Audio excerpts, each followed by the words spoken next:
Hello friends, this is Arpita, a BAMS Medico. Today I am going to explain erythroblastosis fetalis, which is also called hemolytic disease of newborn. Basically इस disease के अंदर जो main factor है वो है RH antigen.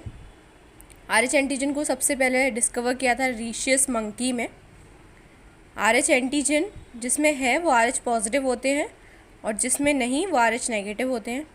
World में जो RH positive to negative ratio है वो है 80/20।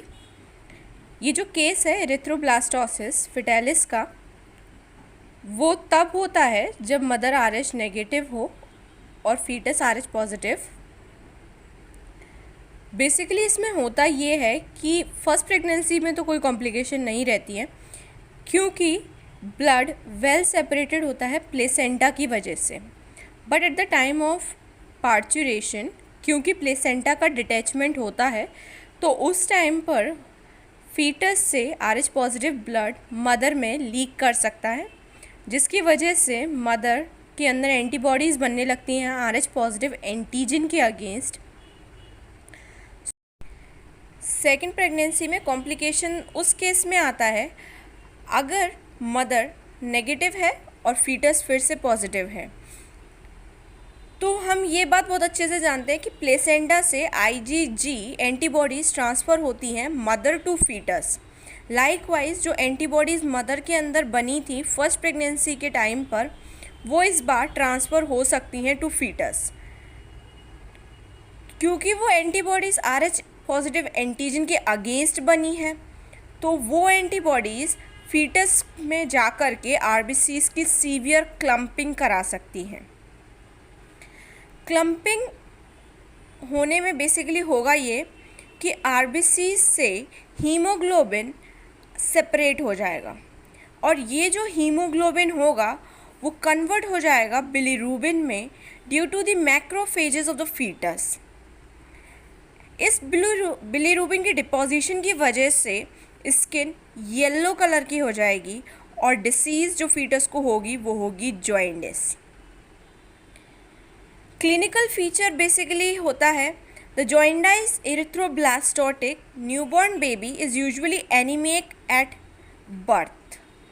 इसका मतलब कि तो बेसिकली जो फीटस होगा उसे जॉइंडिस होगा और उसमें खून की कमी हो जाएगी।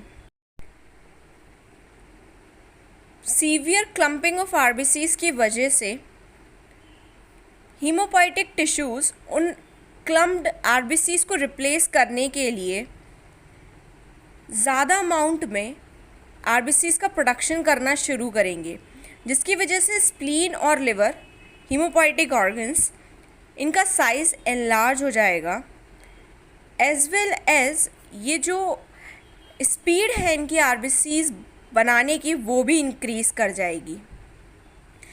बेसिकली क्योंकि हम ये बात बहुत अच्छे से जानते हैं कि हमारी RBCs न्यूक्लिएटेड होती है, बट क्योंकि इस टाइम पर लिवर और स्प्लीन डेस्ट्रॉयड RBCs को या हीमोलाइज्ड RBCs को रिप्लेस कर रहे हैं, इसीलिए RBCs न्यूक्लिएटेड ब्लास्टिक फॉर्म्स में ही ब्लड में सर्कुलेट होना शुरू हो जाएंगी और इसी वजह से इस डिसीज़ को हम एरिथ्रोब्लास्टोसिस फिटालिस कहते हैं।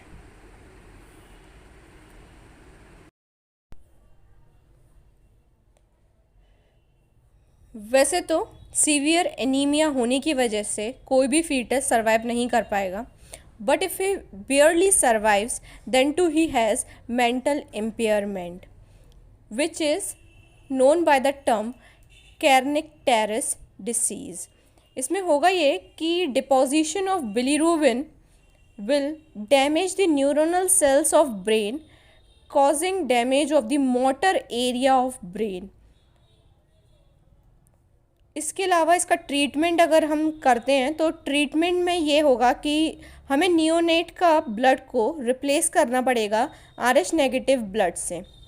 इसको करने का फ़ायदा बेसिकली ये रहेगा कि RH नेगेटिव के पास क्योंकि एंटीजन नहीं है तो बची हुई एंटीबॉडीज से वो रिएक्ट नहीं करेगा और दूसरे एंड पर हमें RH पॉजिटिव ब्लड को रिमूव करना होगा और जो भी उस RH पॉजिटिव ब्लड के अंदर मौजूद बिलीरूबिन है, उससे निकालने से हम फीटस को कैर्निक टेरिस डिसीज़ से प्रिवेंट कर लेंगे।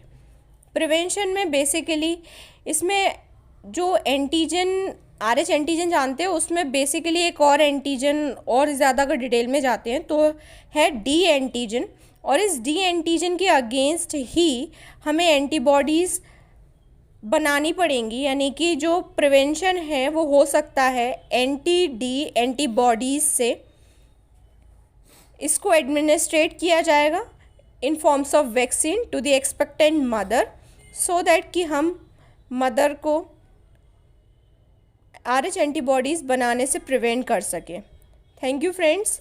अगर आपको ये वीडियो पसंद आई हो तो लाइक कीजिएगा, और पसंद आने से बेटर अगर आपको समझ में आए तो ज़रूर लाइक कीजिएगा। आपका कोई भी ऐसा टॉपिक जो आपको लगता है कि डिफ़िकल्ट है या समझना चाहते हो, आप कमेंट बॉक्स में भेज सकते हैं। Thank you friends.